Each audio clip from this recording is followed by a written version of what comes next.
gonna let them pop it down and get comfortable. This is my beautiful group of actors. Thank you so much for coming out tonight to support us. It means so much. This is our first show since 2019, so we're very, very happy and excited to be doing this.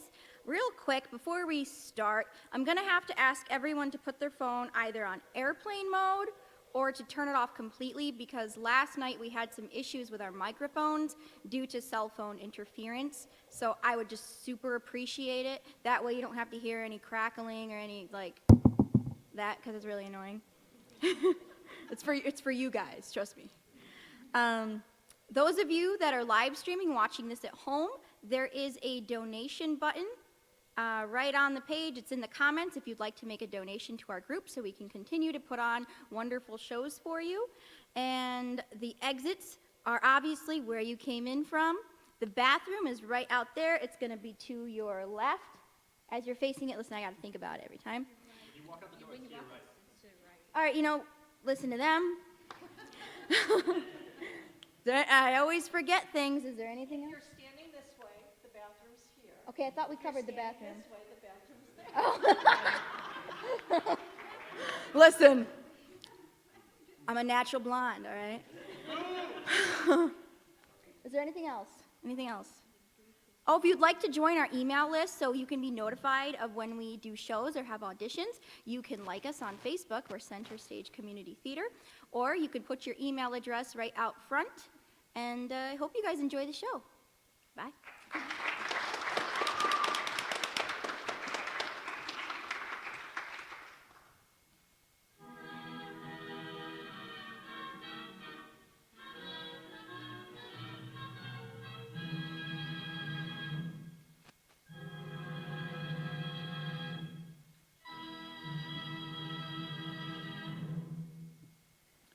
From Hollywood, California, the Lux Radio Theater presents Melissa Norton and Mark Sardo in Mrs. Moonlight. Lux presents Hollywood. The Lux Radio Theater comes to you with the good wishes of the makers of Lux Flakes. It's made possible because you buy Lux Flakes so regularly. This year, more than ever, you need Lux because it's a Luxable year. Stores are full of the new cotton, smart and crisp as iceberg lettuce. Rayons and silks in many new textures. They'll all stay looking longer with Lux. Give them the safe care you give your underthings and stockings. Just one washing failure may wreck a clothes budget, you know. Let me put it this way. It pays in dollars, and it costs only a few cents to use Lux for everything safe in water. Remember, a little goes so far. Lux is thrifty.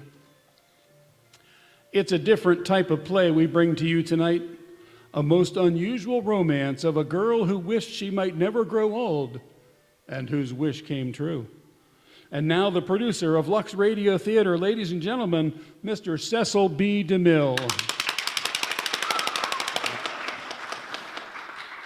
Greetings from Hollywood, ladies and gentlemen. I want to join with Melville Ruick in thanking you for your loyal support.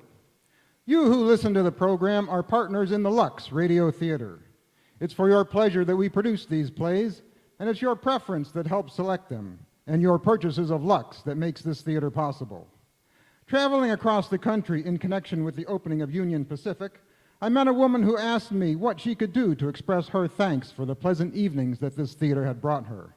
I told her the best way to show her appreciation was to buy the products behind the Lux Radio Theater, Lux Toilet Soap and Lux Flakes.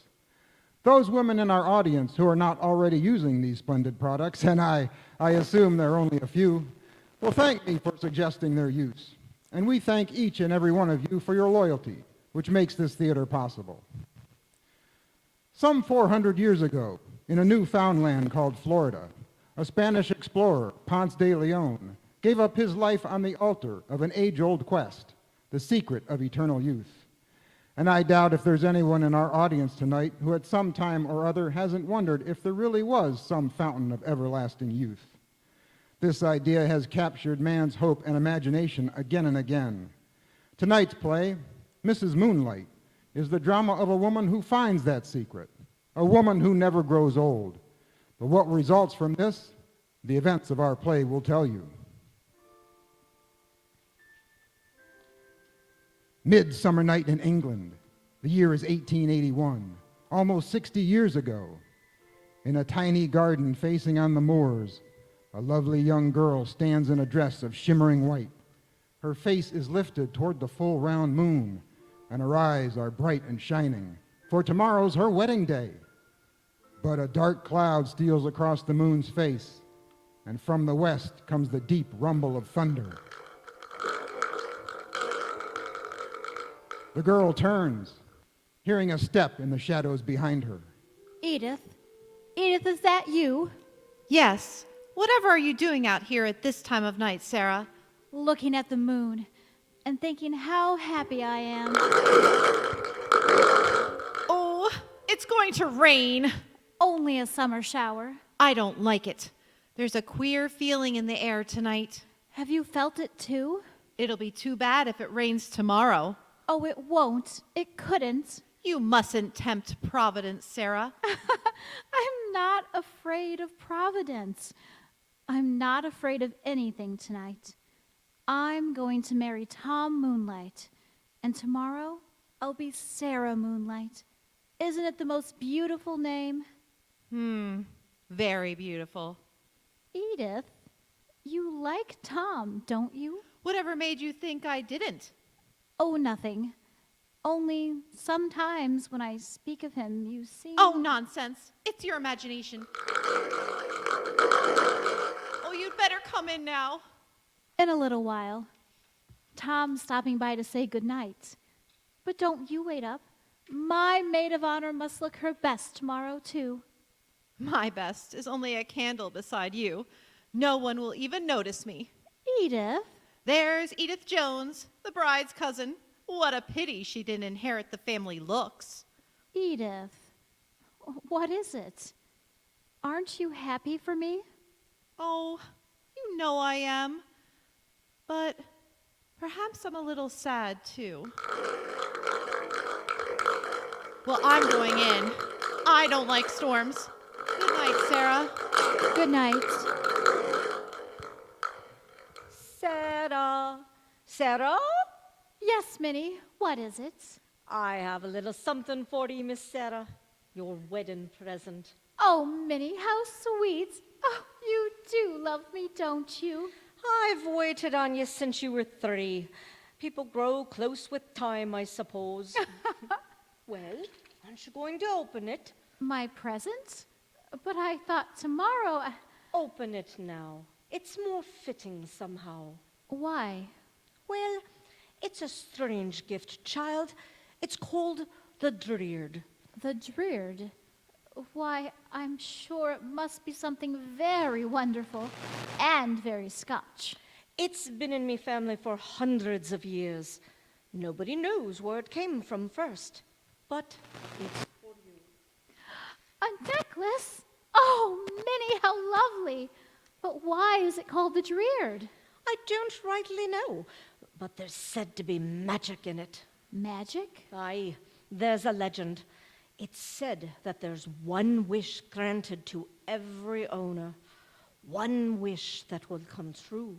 One wish. Sometime you may want something badly, Miss Sarah, with all your heart. It may be that you'll use it then. Sarah, Yes, Edith. your Tom Moonlight is here. Tom. I got away as soon as I could, darling. Oh, I knew you would. Look, I've had a present already from Minnie. A necklace? Why? That's beautiful, Minnie. And there's a legend, Tom. It's not to be talked about. Oh, You must get to bed now, Sarah. It's growing late. I won't keep her 5 minutes. 5 minutes then, or I'll come get her myself.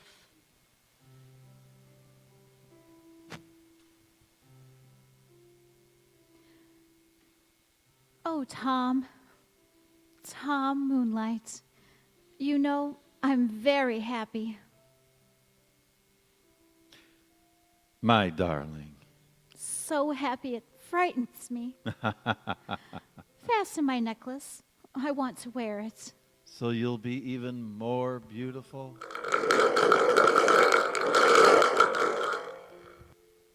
Well, that was close, wasn't it? How still it is after. How unearthly it feels. Perhaps the gods are standing, gaping, surprised that any mortal could be so lovely. Tom, we must always be as happy as we are now. Nothing must ever change. It never will. Oh, if I could only be sure. You can. Our love will never change. But we'll change. We'll grow old. Tom, you won't like me to look old. I'll always see you just as you are now, Sarah. Just as I married you. As I am now. There, you see? What? Oh, Tom, if you ever stopped loving me, I should die. Stop loving you? When I die, Sarah, and not even then. Our love is forever. Oh, it must be. It must be. It's late. Kiss me good night. The last time I shall ever have to leave you. The last time. Good night, my darling. Good night.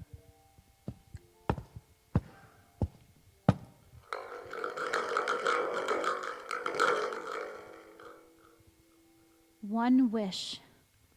One wish to every owner. O Dreard, this is my prayer, that I shall never change, that I shall never grow older. Oh, let me look always just as I do tonight. It's my youth he loves. Don't let me lose it. Let me keep it always for him.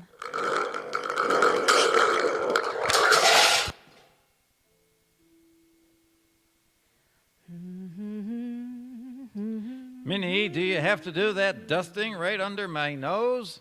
If Mrs. Moonlight's cousin's coming, I can't have her see dirt. Then why didn't you do it this morning? I was busy elsewhere this morning. Well, if you've finished, then run along. Well, don't stand there watching me. After 9 years, surely I'm nothing to stare at. I was just thinking that a Scotsman wouldn't forget his wedding anniversary. I did not forget it. Mrs. Moonlight's gift is being delivered any minute. And why aren't you looking after my daughter as you're supposed to do? Do you mean Jane? Well, who in the world do you suppose I mean? She's with her lovely parent, she is. Do you mean Mrs. Moonlight?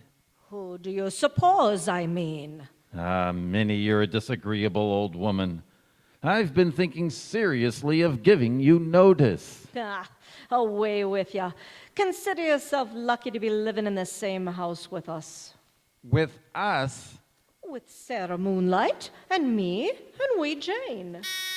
Ah, creature, answer the bell. Ha!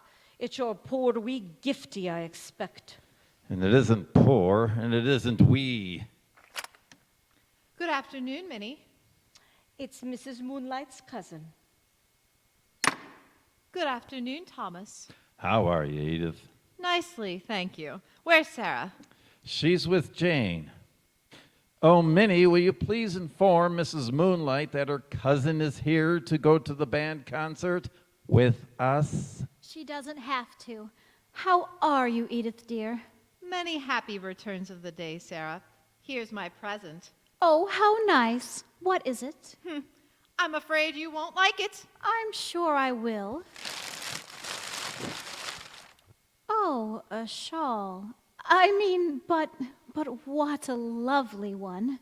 Yes, I knew you wouldn't like it. Oh, but I do, Edith. No, you don't like it, because you think shawls are only for old people. How absurd. You think too much of your age, both of you. Do you think I do, Edith? Well, since you asked me, yes, you dress too young. Several people have mentioned it. Well, they're just envious. Sarah doesn't dress young. She looks young. Well, put it any way you like. But tell me this. Does Sarah look a day older today than she did at 21 or 20? or even 19. Well, no, but is that a crime? Well, I didn't say so. Do you think so? Well, I don't think it's a crime, but it is odd. What do you mean by odd? Just odd. I see. Oh, please, please, Edith. Let's forget it. Oh, of course. But it was Sarah who asked me. Oh, look, Edith, I got a letter last night from Maud. From your sister, Maud? What does she want? She wants to tell me she's just had a baby. Now, why does she think you'd care? She gave up her family when she ran off with that good-for-nothing foreigner. Answer that, Minnie. Is it the boy or girl, Sarah? A girl. They've named her Joy. Ironically, I presume. Do they still live in Florence? Of course. His work is there. He's an artist. Here 'tis. Here what is? Where did you get that box, Minnie? It's a little present from me, my dear. Oh, Tom, what is it? Well, open it up and see. A dress! Oh, it's beautiful. It's the most beautiful dress in the world. Edith, isn't it lovely? It's a very pretty frock. Oh, I will be a queen in it. What trinkets will ye wear? Yes, what jewelry? My crystals, Tom? It wants a touch of blue. I don't think I have anything blue. Oh, yes, you have, dear. You know, the whatchamacallit, the dreared. No. Why, Sarah. What is the dreared? Oh, it's a necklace made of turquoise. Minnie gave it to her for a wedding present. Then why not wear it, Sarah? No. But you used to like it when we were first married. She doesn't like it now. Can't you let the barn alone? We'd better be leaving. I'll get my things. What's the matter with her today? I don't understand her. She was perfectly all right until Until what? Oh, nothing. Only I wish you wouldn't talk about her looks, Edith. It always disturbs her. And well, it might. She ought to do something about it. Do? What can she do? She looks young, that's all. Well, all I can say is it's very strange.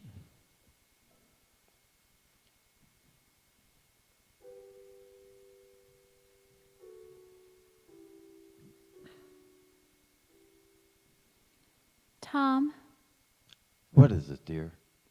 I've been meaning to tell you. You must be very, very nice to Edith. Well, I am. Why? You see, Edith's in love with you. Ah, don't be silly. It's true. She always has been. That's why she seems bitter at times. Well, I don't believe it. She probably respects me, but I don't think any more than most other women. Yes, I suppose they're all in love with you, except me. You? Why, you adore me, Mrs. Moonlight.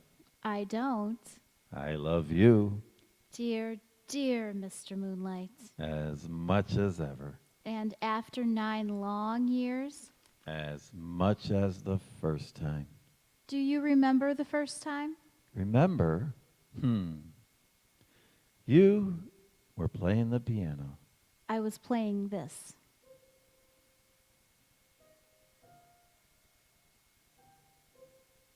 May I sit beside you, Mrs. Moonlight?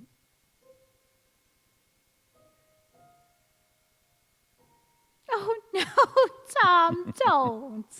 But I must kiss you. I can't help myself.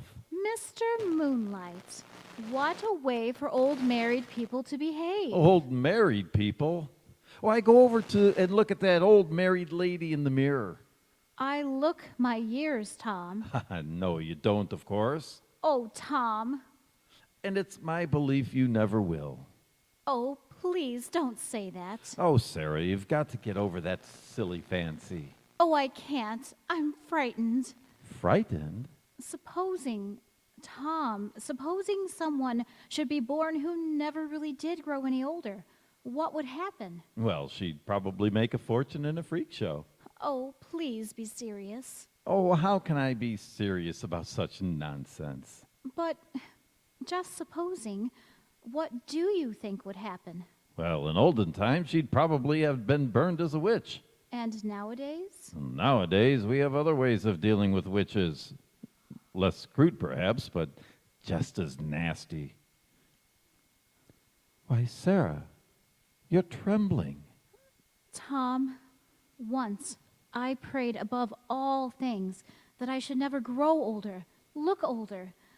I thought you'd stop loving me if I did. Now I think you'll stop if I don't. But you will, darling.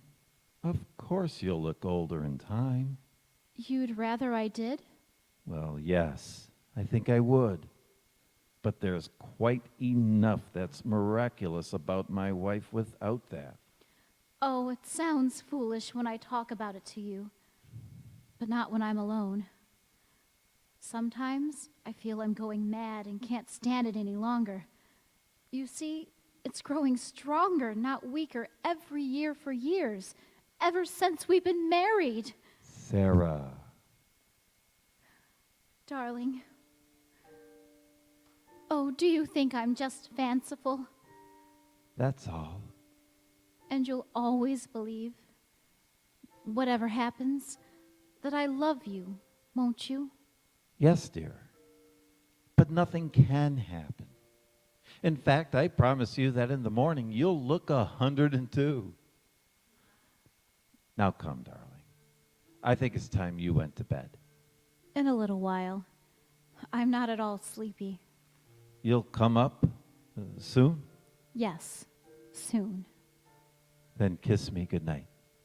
Good night, my darling. And remember, I love you, Mr. Moonlight, very, very much.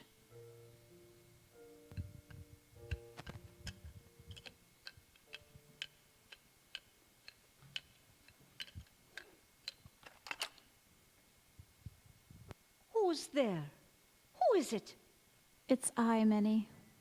What are you doing with those bags? Where are you going at this time of night? Minnie, I'm never going to look any older. Oh, what fool's talk is this? Your necklace, the Dreard, and the legend. I know of no legend. I wished, Minnie. It was the night before I was married. I wished that I might never look any older. That legend, Minnie, it was true. No. Can you look at me now and say that? Oh, Miss Sarah. I suppose it was wicked of me to wish. Vain and unnatural. Now I'm kind of a freak, a witch. We have new methods of burning witches. We burn their dear ones too, Minnie. Oh, what is it? What are you going to do? I'm going away, out of their lives, Tom's and Jane's. What foolishness is this? Tom growing old beside me, and Jane, a young lady with a mother who didn't change. Oh, I couldn't stand it, nor could they. He'll break their hearts. I'd break them if I'd stay. Where will you go? To Maud and Florence. Tom Moonlight will find ye. He mustn't know, and you must never tell. He must think me dead. Promise? Poor Tom Moonlight. Promise? I promise, if that's the way it must be. Thank you. Goodbye, Minnie. Goodbye, Sarah Moonlight. You'll take care of them, won't you? I... Tom and little Jane. Take good care of them. For me.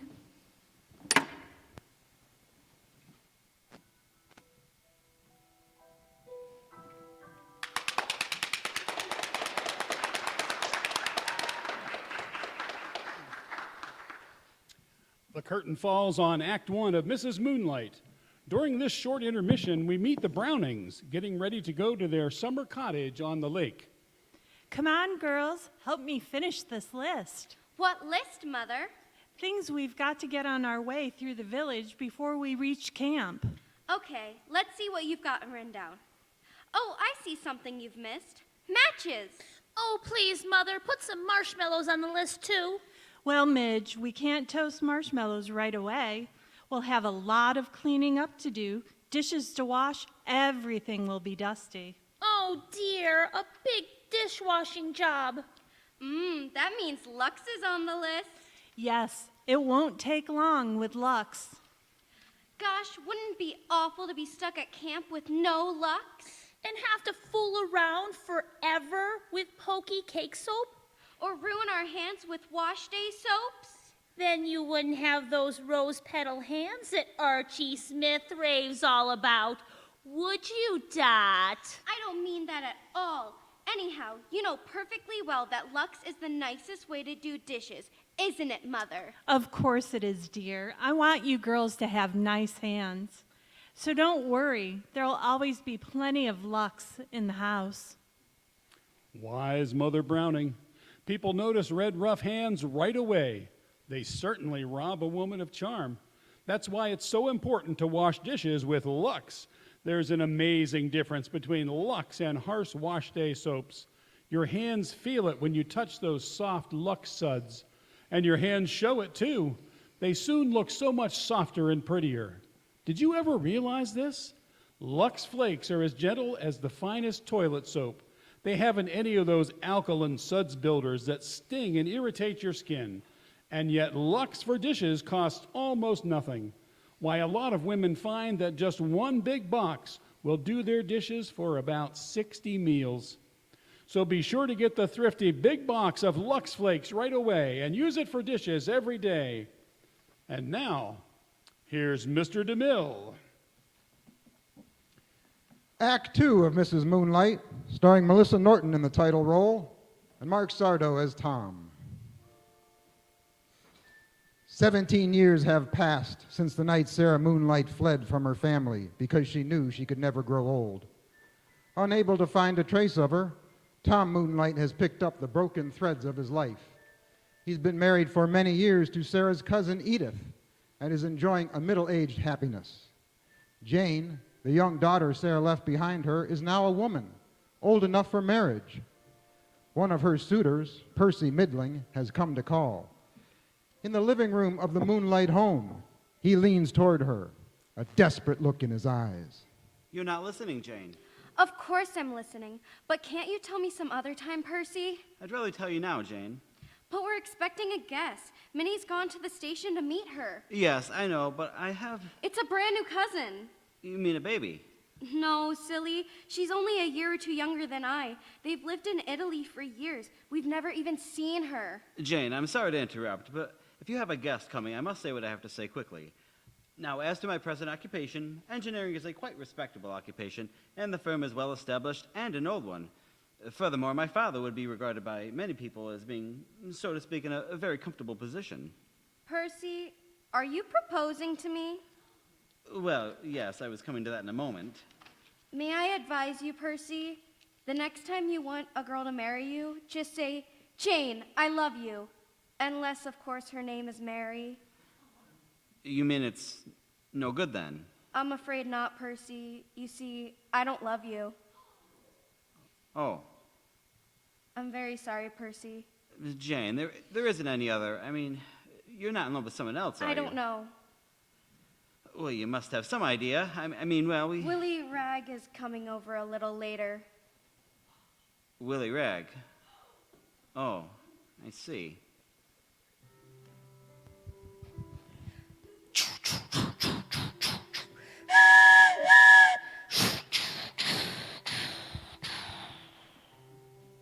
Guess that's your guest, Minnie, the one getting off the train. Nice-looking young woman, too. Yes, that's her. Oh, Sarah. Miss Sarah. How are you, Minnie? Oh, Sarah Moonlight. Let me look at you. Come into the light.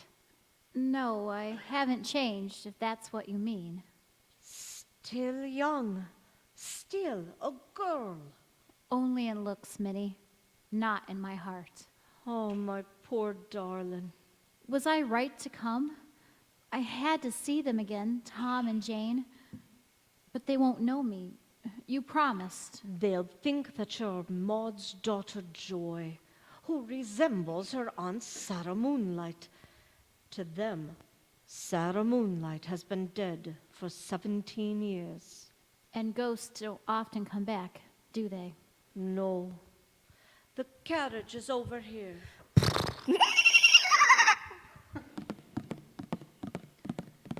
How is he, Minnie? Tom Moonlight? Oh, he's well. Happy enough, I dare say. Edith makes him a good wife, doesn't she? Yes. Yes. She was always in love with him. Tell me about yourself. Where do you live? In Vienna now. I was 7 years in Florence, then 8 in Paris. People begin to wonder after a few years, so I have to keep moving on. You have money enough. Money enough for me. My music helps. Pupils and concerts. And it's good for me. There's no time to feel sorry. Or to think of him and Jane.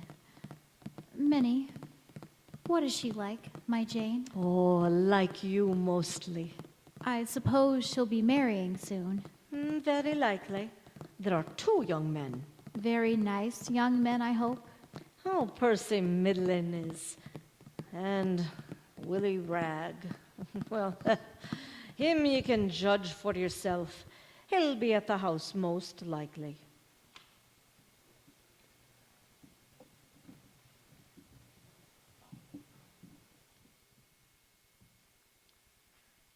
You're late, Willie. The 3rd time this week. Late again. Willie went and left his Jane. But Willie came back again. I made that up along my way. Jane, you haven't kissed me yet. You haven't asked me. Miss Moonlight, may I kiss you? Yes, you may. Twice. Once. Twice. Where have you been? I've been to Newmarket. Oh, have you got the job? No, but I probably shall, or something else. Oh, Willie. Now, there's nothing to worry about. Oh, but there is. You know how Father feels. He says you're irresponsible. Irresponsible? I? It's blasphemous. Oh, I say, he can't hear us, can we? No. Good. And if he won't give his consent, I'll marry you without it. Oh, Willie, please be serious. But I am. Oh, we thought you were alone, Jane. Come in, Father. Come in, Mother. How are you, Mr. Ragg? Very well, madam. Good evening, sir. Good evening. Has Minnie returned yet, Jane? No, Father. Well, I think I'll meet her on the road. Oh, please, sir. If I can have a word with you, sir. A word with me? Oh, I think you know what this is all about. I have an inkling. I'm going to marry your daughter, sir. Oh? Yes? Oh, Father, Willie doesn't mean it quite like that. Mr. Ragg is a bit blunt. Well, I believe in speaking out, sir. A fine quality, and I believe in it too. I also believe, young man, that at the present time you have no position or any prospects of one. Under those conditions, I don't quite see how you can speak of marriage. Well, I regret your disapproval, sir. But I must tell you, I won't let it stand in my way. Really? Willie, don't say any more. Father, you don't understand. Evidently not. Tom, wait. Minnie is here. I'll speak to you later, Mr. Ragg. Why doesn't she come in? Minnie! Your visitor is here, Mr. Moonlight. Come in, Miss Joy. Good evening. Why Why, she's the Tom. image of. Tom, don't. How are you, my dear? I'm very well, thank you. I'm your Aunt Edith. And this is. This is Mr. Moonlight. Yes, we're very happy to see you, Joy. Thank you. This is my stepdaughter, Jane. I've been looking forward to your coming. Jane. Why, what's the matter, dear? Why, Mother, she's so pale. Well, she's tired out. She's had a long journey. Yes, yes. A very long journey.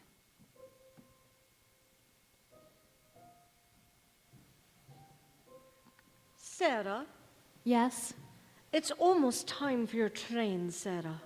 I know, Minnie. The days have passed quickly, Sarah. Too quickly. Oh, there was so much I wanted to do. Now it's all slipped away from me. Oh, Minnie, she must be happy. My Jane must be happy.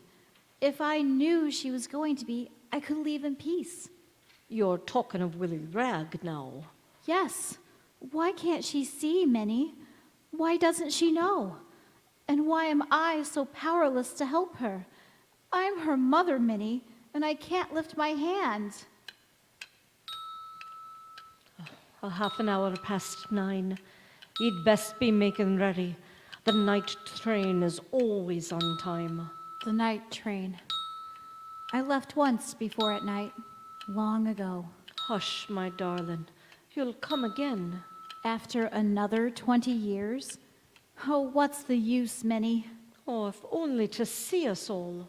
To see you all growing old without me? To feel left behind? Oh, Sarah, my darling. Joy, may I see you? Jane, of course, come in. It's rather private. Minnie, will you leave us alone? Very well. What is it, Jane? Well, it's about Willie. I want you to talk to Father. Tell him what you think of him.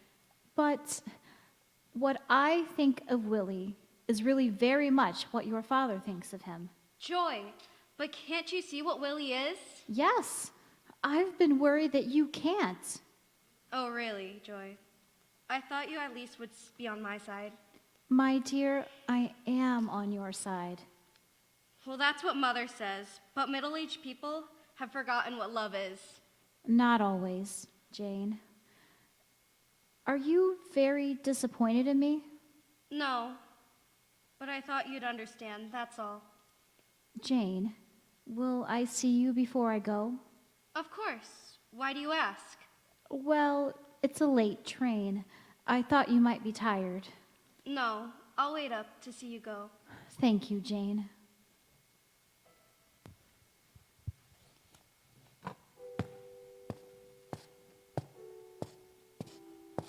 Hello? Jane, is that you? No.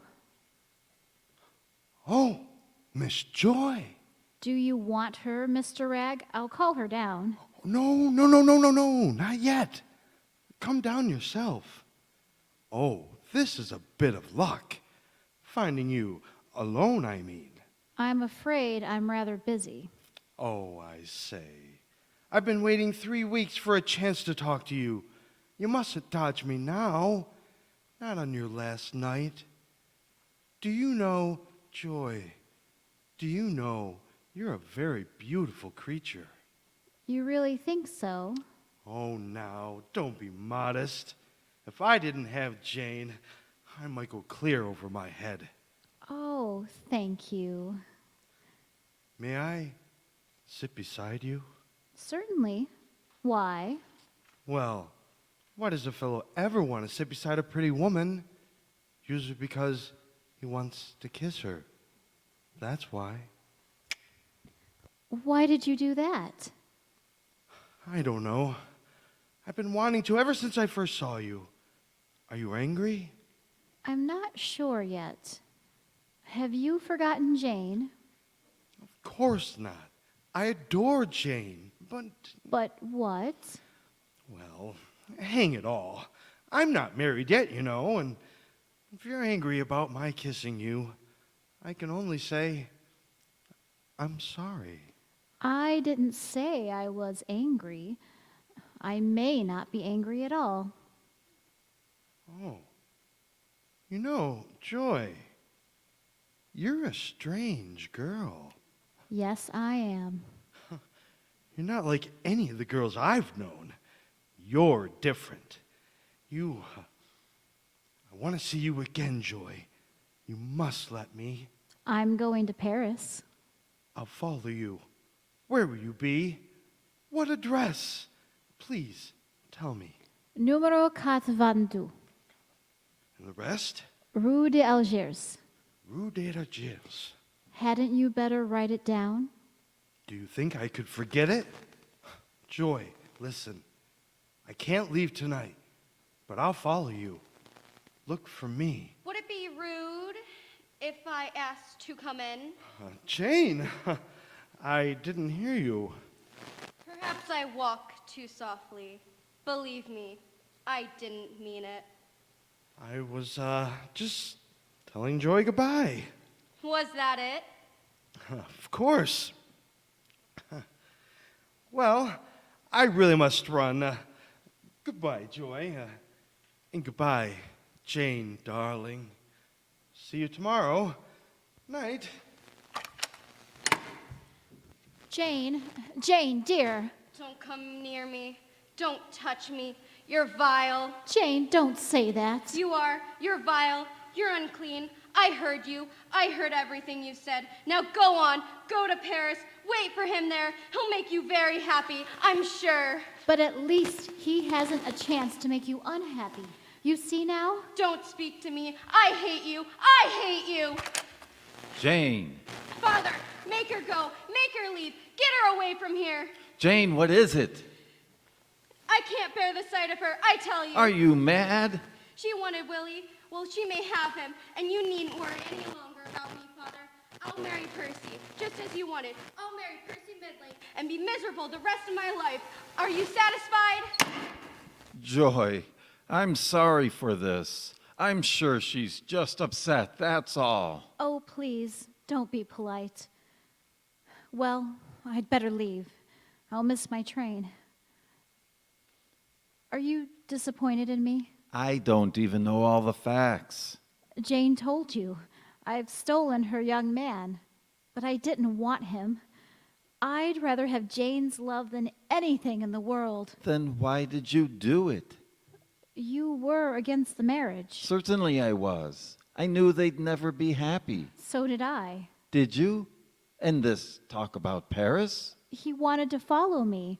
I gave him the wrong address, a made-up one. I only wanted Jane to see what he was really like. Why, you. You funny child. When Jane is over this, will you tell her what I told you? Of course I will. Promise? I promise.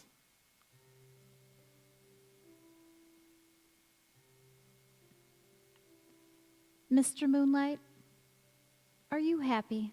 Yes, of course. Why? I knew you were, really. I just wanted to hear you say it. What a strange, strange girl you are, Joy. You're the second person who said that tonight. Oh, there's my carriage. I don't want to go back. I don't want to go yet. You may stay if you want to. No, I can't. Goodbye, Mr. Moonlight. Goodbye. I shall miss you very much, Joy. You're very much like someone I once knew. Dear Mr. Someone Moonlight. I loved. Dear Mr. Moonlight. Will you kiss me goodbye? Goodbye, dear. Come soon again, won't you? Soon? Perhaps. Perhaps.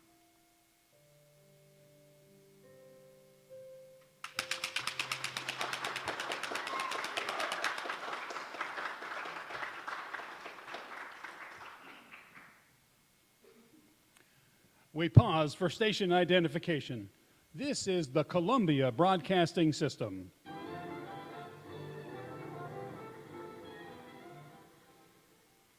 You have just heard Act Two of Mrs. Moonlight, starring Melissa Norton and Mark Sardo. And now, the lady next door has just come into Mrs. Brown's kitchen. Hello, Mary. I won't stay a minute. I just cut some roses from the garden and thought you'd like to have some. Oh, how gorgeous. Thanks ever so much. Sit down. I'll be with you as soon as I finish scraping out this roasting pan. Mary, you're not throwing that grease away, are you? Why? There's only a spoonful or two of old black grease in here. It's hardly worth the trouble saving. Trouble? Why, Mary, that's vital war material. That little bit of fat could make enough vaccine for dozens of soldiers, or sulfur ointment for wounded men's burns. But I thought there was plenty of fat now. It's been taken off the ration list. Darling, that doesn't make the need one tiny bit less urgent. You see, those fresh new fats are needed for food, and the government doesn't want to take food fat unless it becomes absolutely necessary. The point is that to make medicines and war supplies, used fats are just as good.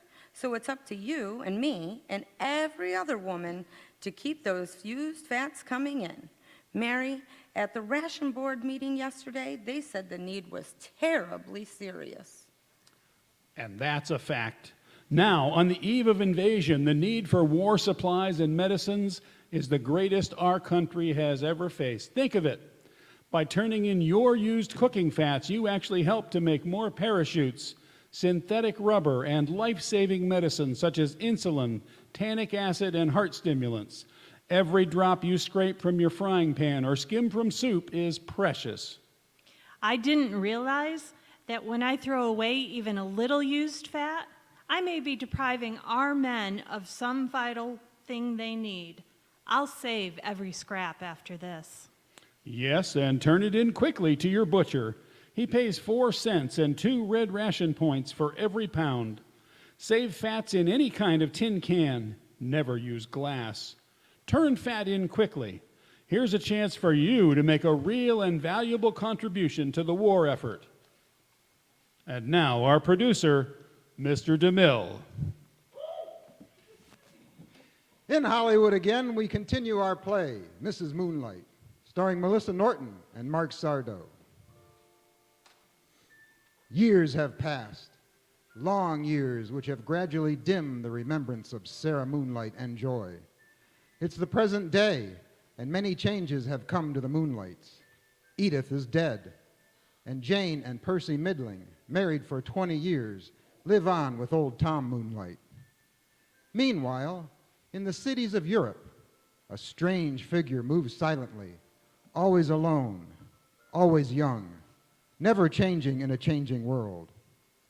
In a music school in Bucharest, this strange girl, known only as Miss Sarah, faces the master in his room. Miss Sarah, how long have you been with us now? 12 years. 12 years, yeah. I had not realized it was that long. Miss Sarah, what I have to say is not easy, but some of the other teachers, they feel that... They feel there's something strange about me.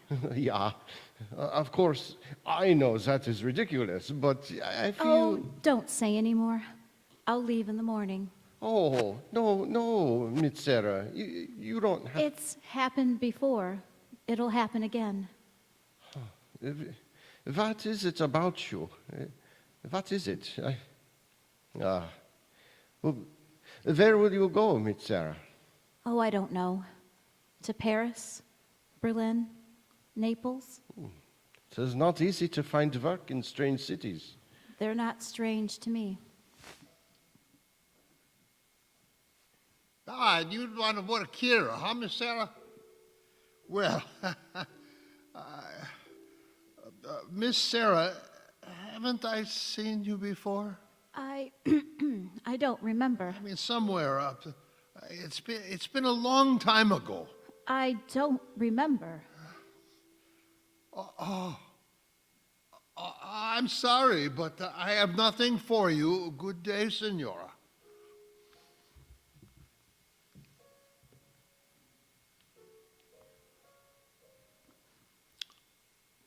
The concert season in Paris is well booked, mademoiselle. But if you just leave your name. I am called Miss Sarah. Miss? Of course! I remember you. You played here in 1904. You? But that is impossible. Yes, you've mistaken me for someone else, monsieur. But you say you are. No, good day, monsieur. And you want to teach my daughter? Yes, I can give your daughter lessons every day. Just as you gave them to me. What? You gave me lessons too. No. You did when I was a girl. Oh, no, you... I remember Miss Sarah. No.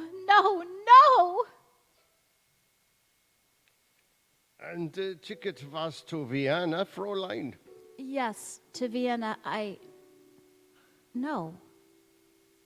No, I want to go to England, to London.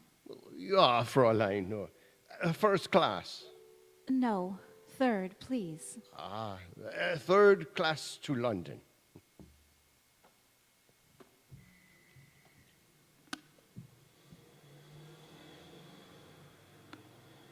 Oh, see you tomorrow, Peter. Right you are. Thanks for the lift. It was my pleasure. I say, Peter, is that somebody waiting for you? Where? That woman, by your steps, looking up at the house. I don't know who she is. I've noticed her hanging around the house several times the last few days. Well, why don't you ask her what she wants? I believe I will. Goodbye, Greg. Goodbye. I beg your pardon, but are you looking for someone? No, not exactly. You look ill. Would you like to come in for a moment? This is my house. Your house? What is your Christian name? Why, Peter. Peter. Peter Midling. Your father is Percy Midling, and your mother is Jane. How did you know that? And your grandfather, is he dead? No, he's not dead. Oh. Oh, here. Wait a moment. Don't go away. Why, you're cold and ill. Come inside and get warm. Oh, no, I mustn't. Nonsense. A hot drink will do you good. Come along now. Will you wait here a moment, please? Thank you. Mother! Peter, come in. I say, Mother, I've brought a woman into the house. Peter. No, listen. I think she's ill. She looks it. Who was the woman? I haven't the faintest idea, but she knew my name and seemed to know all about me. She knew your name? Hello, Minnie. Why, yes. Who do you suppose it is, Minnie? I don't know. How could I? I'll go and have a look at her. I suppose she's very beautiful, Peter. No. She's rather ragged and young, like a girl. But her eyes are too big, and, well, there's something strange about her. Come in, please. Thank you. Good evening. How do you do? Come in, sit down by the fire. Are you Peter's mother? Yes, I am. Yes, I thought you were. You're very lovely. Would you like something hot to drink? And that is Percy Midling. How do you know that? You mustn't ask me questions. Please, sit down. Thank you. Oh, I'm all right, really. It's just that lately I've had a kind of pain here in my heart. Peter, come and sit near me. You've got to tell me all about yourself. Are you at Oxford or Cambridge? Oxford. like your grandfather. How did you know that? Who are you? Poor puzzled Jane. I'm just an old lady, my dear, who's rather come down in the world. Old? Why, you're a girl. That picture on the table. It's Tom Moonlight, isn't it? Yes, it is. Was it just taken, this picture? That? Oh, that was taken a good 10 years ago. May I see him? Oh, I'm afraid not. He's very feeble. His memory's gone, and he really doesn't recognize people. He hasn't recognized any of us for months. Poor Mr. Moonlight. He hasn't really been the same since my grandmother died. Your grandmother? Do you mean Edith? Yes.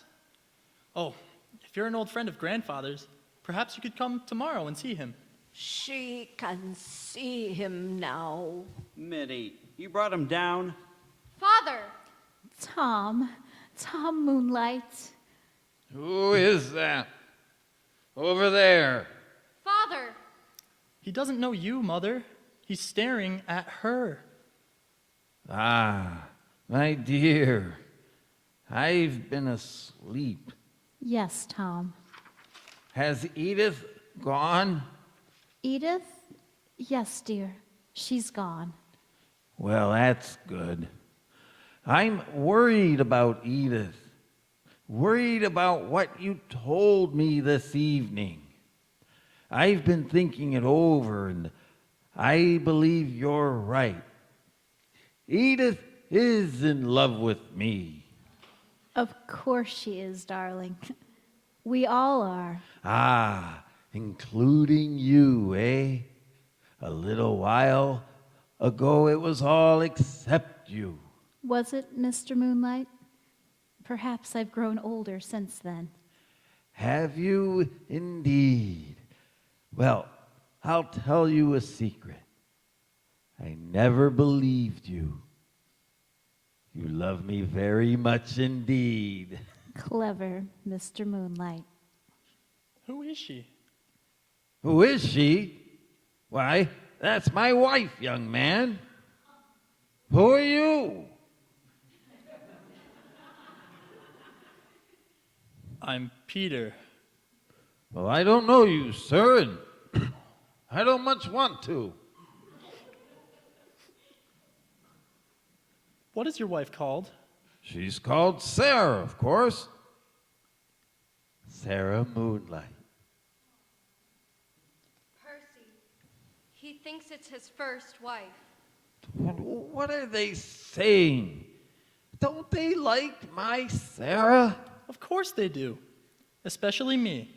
I think she's lovely. And she is, too. And what's more, she doesn't change. Did you know that? She doesn't change.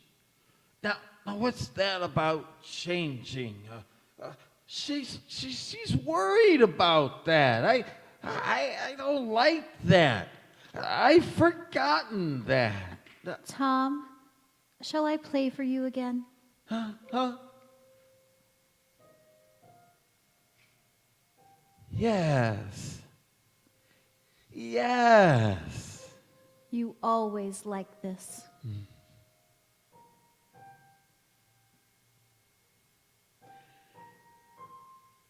May I sit beside you, Mrs. Moonlight? I'm a very lucky man, Mrs. Moonlight, and a very, very happy man. Yes, dear. And you're a very happy woman, Mrs. Moonlight. Very happy. I think I've never been so happy in my life as I am now. And I'm certain of this, Mrs. Moonlight. I could never be happy with any woman but you. That's what you think, Mr. Moonlight. It's what I know. Ah, Sarah. I think I'll go to bed now. I'm feeling tired. sleepy. Yes, dear. I'll take him upstairs. So tired, Sarah. So very, very tired. Father! Peter, get some brandy. Oh, my darling, my darling. Percy, you and Peter, get him upstairs. No, stay here, all of you. He'll want her. I know. Come along, please. Thank you. Thank you, Minnie.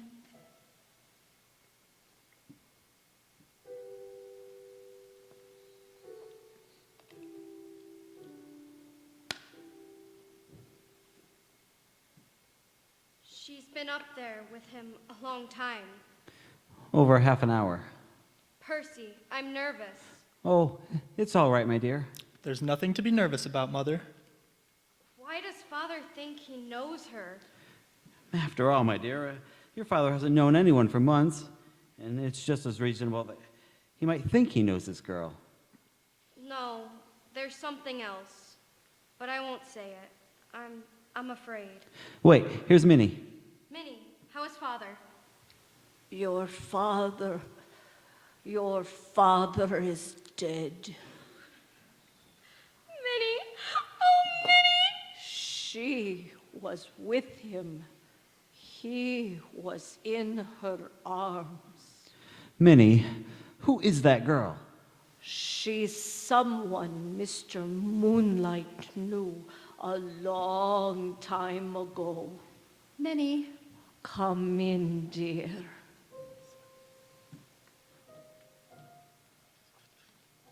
Peter, get her a chair. I'm quite all right. All right. Thank you. I'm not unhappy. It was really very, very beautiful. It would be wicked to be unhappy. I'm only very tired. I wonder why I'm so tired. Please sit down. You'll feel better in a minute. Thank you, Peter. He just said to me, I love you, Mrs. Moonlight, very, very dearly. He just said that. He looked happy, too. Jane, Yes? give me your hand. I'm so pleased with you, Jane. I've always liked your nice Percy Midling, and you've done well together, haven't you? A nice boy and a nice home. Oh, I'm so tired. I love you, Mrs. Moonlight, very, very dearly. Jane, do I look happy? Very happy. Are you? Oh, so happy. It's funny to be so tired. Here in my heart. Perhaps. Oh, how lovely. Now, Lord, lettest thou thy servant depart in peace. For mine eyes have seen, mine eyes have. Look at her. She's at peace with Tom Moonlight. Mother. It's all right, Peter. I'm sure she's happy. See how she's smiling?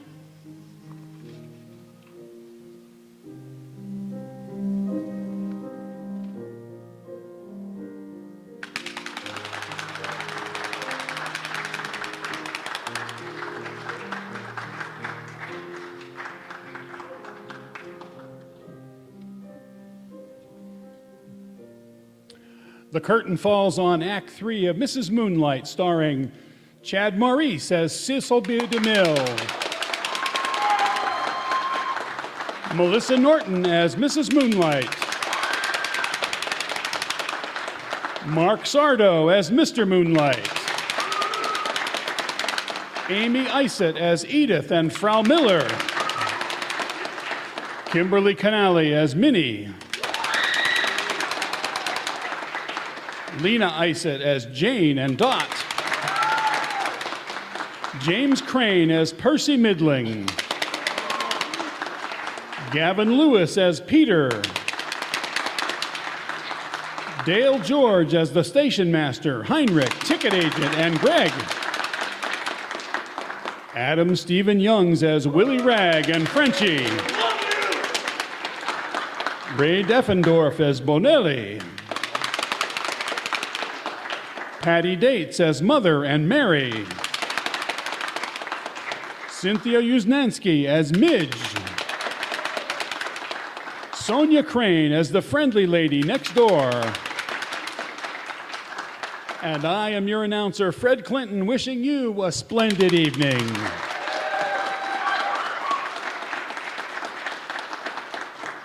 Mrs. Moonlight was directed by Kaylara Allington. Sound effects were created and performed by Annabeth Wheaton.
test, test, test, test.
Just a quick reminder, please make sure all cell phones are on airplane mode. Thank you.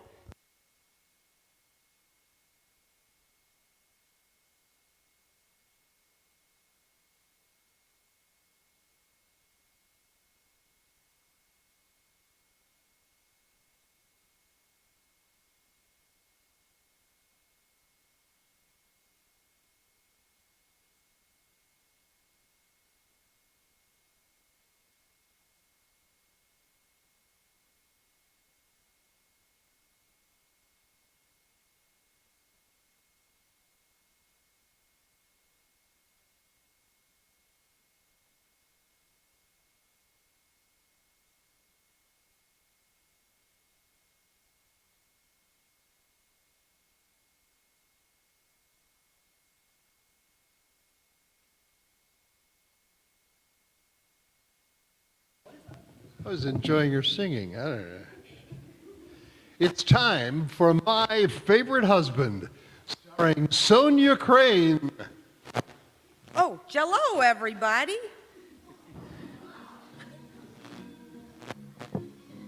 Yes, it's the Gay Family series, starring Sonia and James Crane, transcribed and brought to you by the Jello family of Red Letter Desserts. Jello. Oh, big red letters stand for the Jello family. Oh, big red letters stand for the Jello family. That's Jello, yum yum yum. Jello puddings, yum yum yum. Jello tapioca puddings, yes sirree. And now Sonia and James Crane as Liz and George Cooper, two people who live together and like it.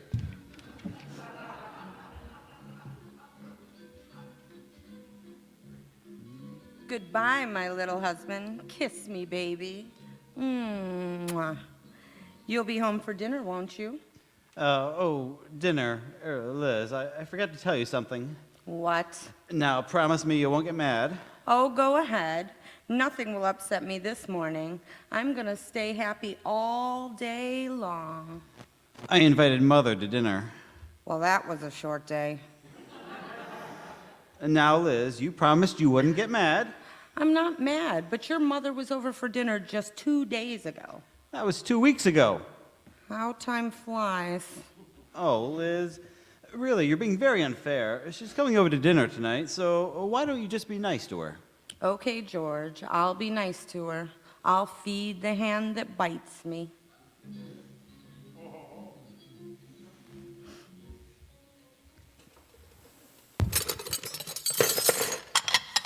Spinach, Mother Cooper. Thank you, Liz, dear.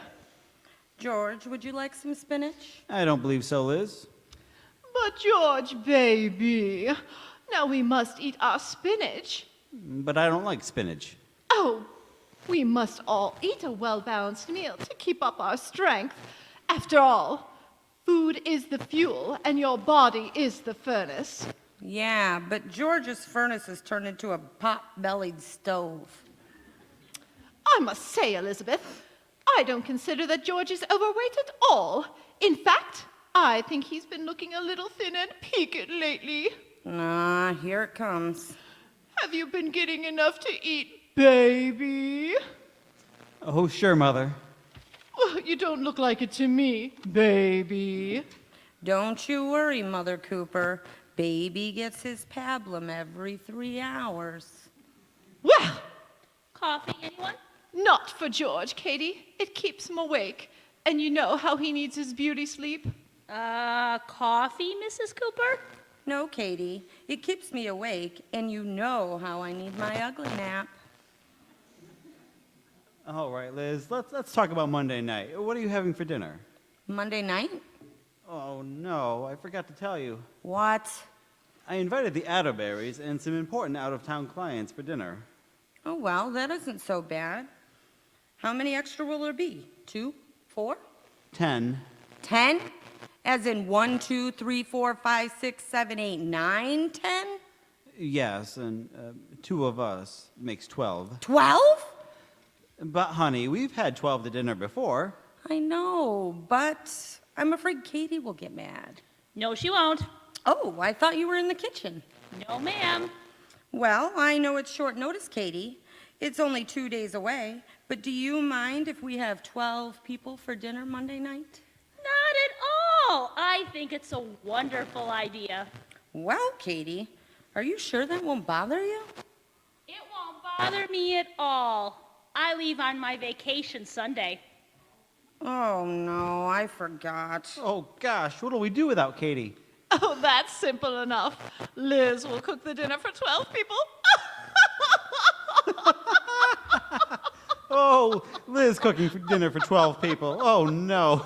Well, let's all have a big laugh. It's good for the digestion. Ha, ha, ha, ha. Now, Liz, don't get sore. You'll have to admit that's a pretty funny idea. I fail to see what's so amusing about it. I could cook dinner. Of course, dear, if you knew how to cook. Well, I do know how to cook. Oh, Liz. What was wrong with the meal you just ate? Liz, did you cook dinner tonight? Certainly. I didn't put too much cheese in the souffle, did I? Oh, so you made the souffle, Elizabeth? Yes. Did you like it? Why, it was delicious. In fact, it was so good, I wonder if you would give me your recipe. I'd be glad to. I'll phone it to you in the morning. Oh, no, dear. I'd like it right now. Oh, well, you just put all the cheese and things in a bowl, and then you take a piece of soup and you lay it on top.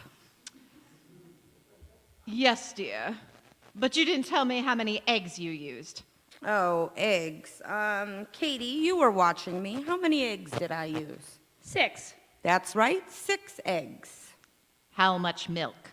Milk, Katie? I wasn't watching. Well, how many cups did it sound like? It sounded like 1 cup. Good ear, Katie. It was 1 cup. Look, Liz, why don't you just admit you don't know how to cook and we'll hire someone in to help get dinner for us? Well, for 12 people, maybe. George, baby, since Liz has failed you in your hour of need, why don't you let your mother come in and cook for you? I'd be glad to do it. That's it. I'm cooking the dinner. Oh, come off it, Liz. I'd like to see it when you're done. Go ahead, laugh. I'll show you. I'll get dinner for 12 people, and it will be the best, the tastiest, the most wonderful dinner you ever saw.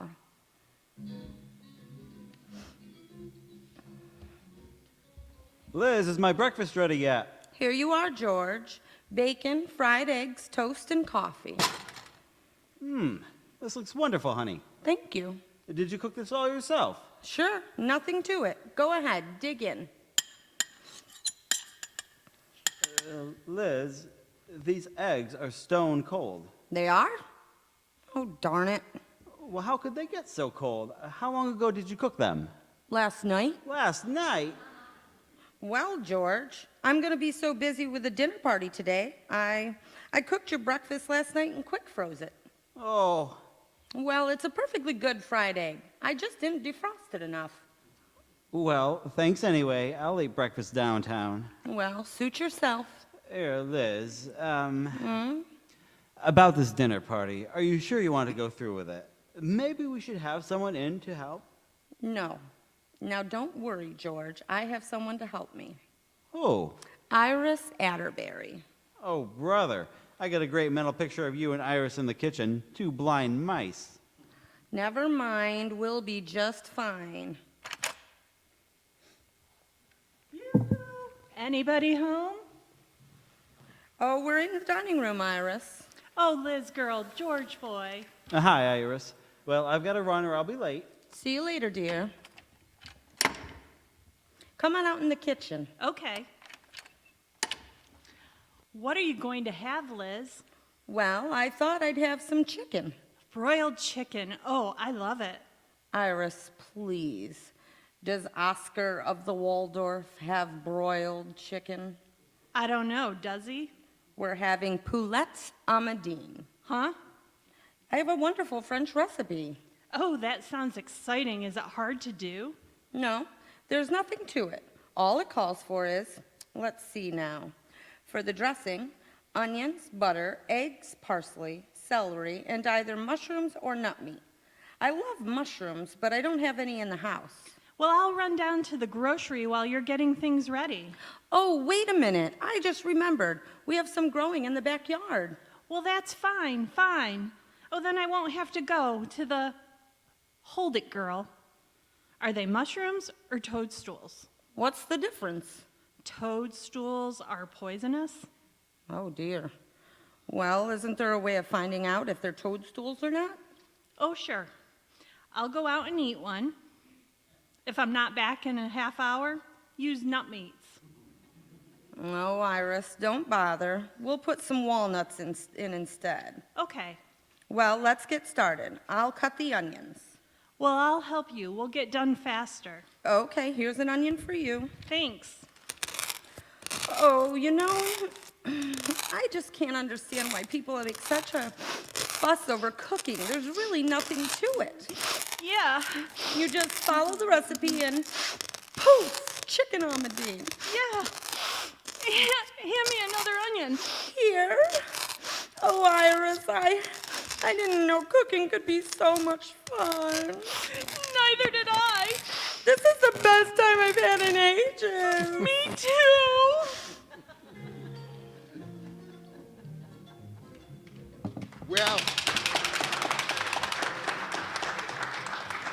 Well, it's pretty obvious that there's an occasion we just heard about that Jell-O can save the day. Sure as shooting. If Liz and Iris treat the clients to a Jell-O dessert, the rest of the meal will be forgiven. I'll bet they'd all go for an autumn treat, rich red strawberry Jell-O, teamed with a tart tank pineapple. Just prepare strawberry Jell-O as directed using 1/2 cup of canned pineapple juice for 1/2 cup of water. When slightly thickened, fold in 1 cup of diced canned pineapple and chill until firm. It's a glorious combination because that delectable strawberry Jell-O now tastes even better than ever. Yes, it's been made richer, even more fruit-like and tempting. All 6 delicious Jell-O flavors are chock full of locked-in goodness, tasting so fruit-rich and tempting. They're a new treat every time. That's strawberry, raspberry, cherry, orange, lemon, and lime. Look for the big red letters on the box. They spell Jell-O, a registered trademark of General Foods that stands for Red Letter Desserts.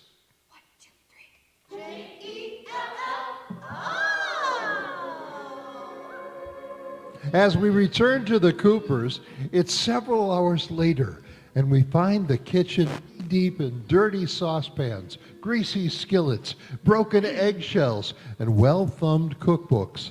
Surveying the wreckage proudly are Liz and Iris Atterbury.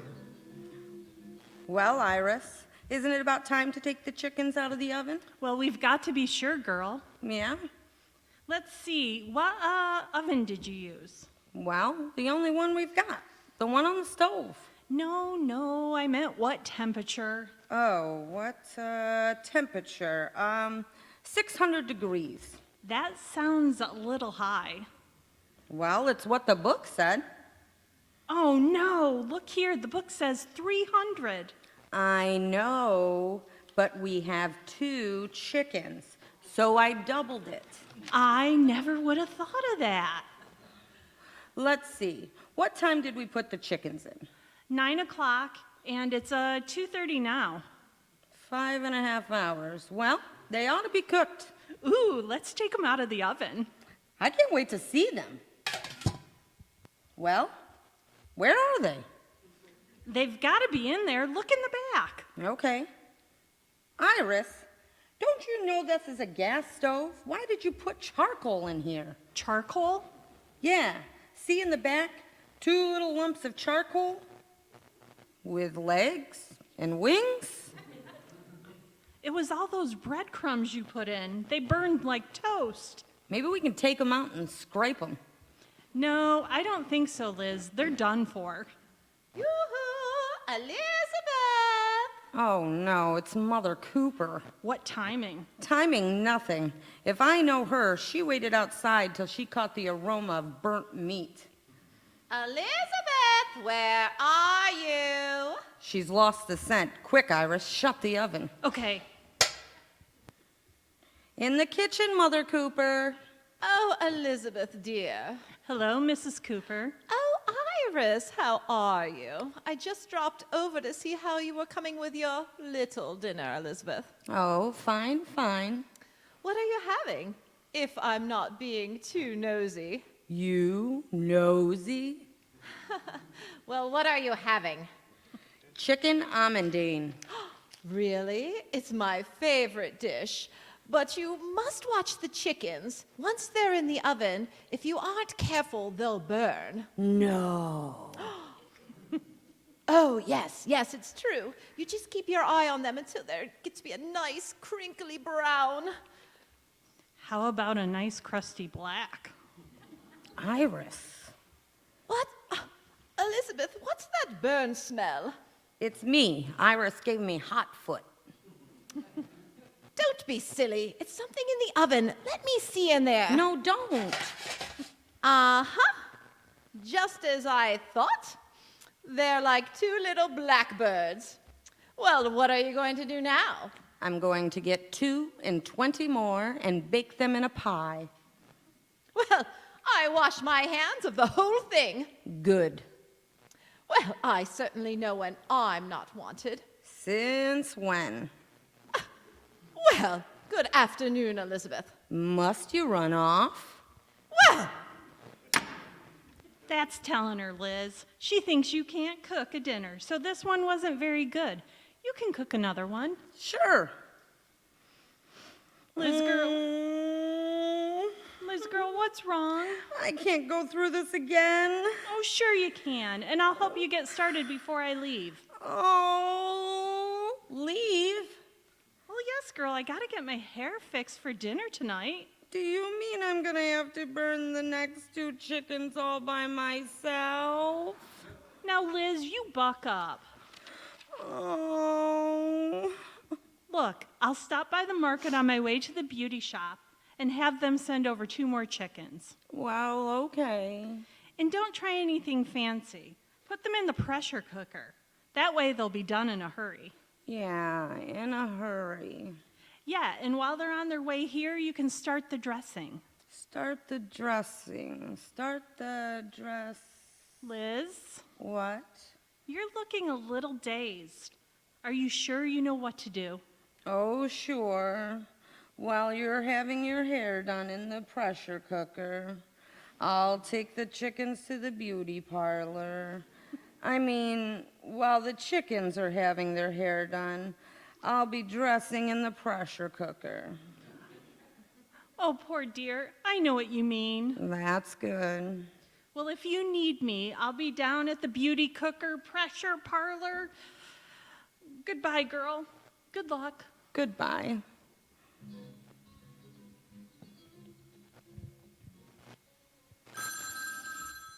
Hello? Is that you, Liz? Yes. I just got home from the beauty parlor. How's it going? Oh, sure. What happened, girl? You wouldn't believe me if I told you. Well, tell me. How's the 2 chickens? How'd they turn out? Which 2? Well, I know you burned 2. What about the other 2? Which 2? Will you stop saying which 2? Tell me what happened. Iris, you're talking to a woman who's gone in through 8 chickens today. Liz, what about the 2 in the pressure cooker? The pressure cooker exploded. Well, what about the chickens? They look delicious. What do you mean they look delicious? I can't get them down off the ceiling. Well, that's 4. What about 5 and 6? Gone. Gone? I got so confused cleaning up after 3 and 4, I threw 5 and 6 in the garbage disposal. Well, this is unbelievable. Finally, the butcher ran out of dressed birds and sent out 2 live ones. Well, did you cook them? Cook them? I can't even catch them. When last seen, 7 and 8 were going east on Bundy Drive. Oh, you poor thing. 8 chickens and nothing to show for it? Oh, yes, I have. Before she left, 7 laid an egg on the kitchen table. Well, look, Liz, I had a feeling something like this might happen, so I... Iris, I have to go. There's someone at the back door. Well, don't worry about a thing, girl. I have a feeling everything's going to be all right. Oh, sure. Goodbye. I'm coming. Mrs. George Cooper? Yes?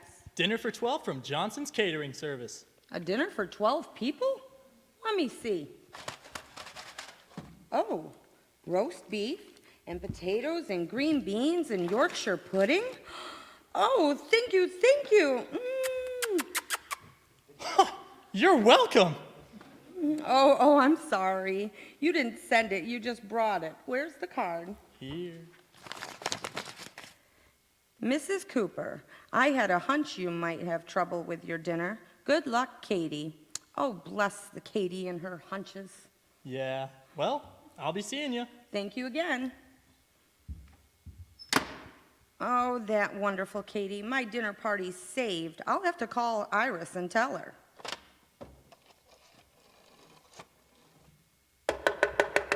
Now, who's that? Hi, lady. Did you forget something? Well, not exactly. I got in my truck and I looked at the address of my next delivery, and it's you. Me? Well, let's see what this one is. Oh, my goodness. Lobster thermidor and French fries and asparagus. Oh, isn't this just scrumptious? Yeah. Aren't you going to kiss me? Let me see the card. I knew you'd be needing this, dear girl. Signed, Iris. Oh, Iris is the best friend a girl ever had, isn't she? I'll say. Iris who? Never mind. Goodbye. Goodbye. Oh, that Iris. I have to call her.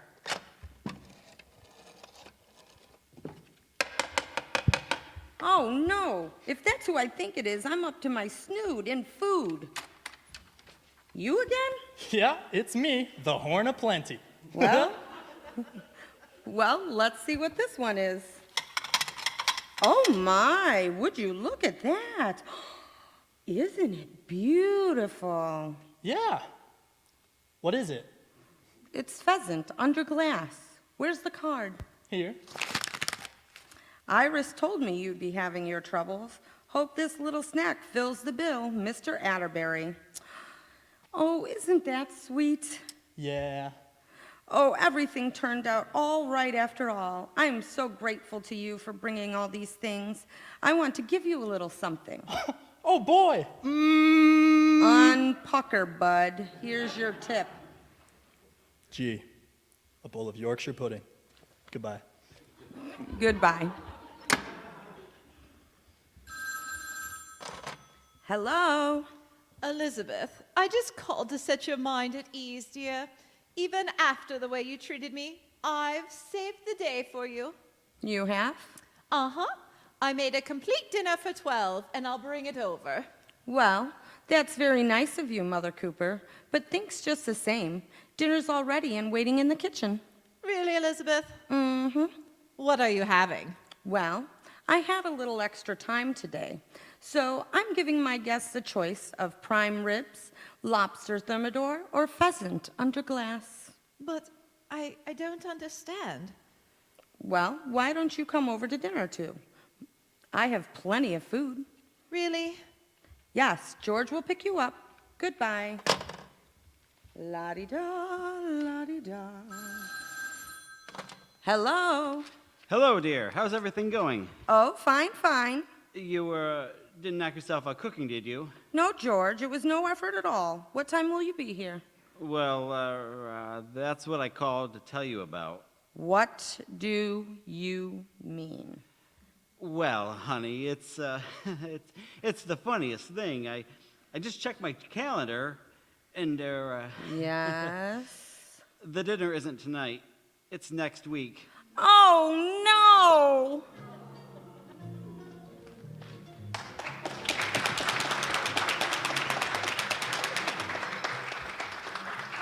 This episode of My Favorite Husband starred Sonia Crane as Liz,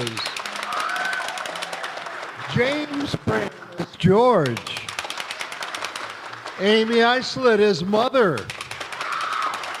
Cynthia Oznensky as Katie, Patty Dates as Iris, and Gavin Lewis as the very kissable, in his mind at least, delivery boy.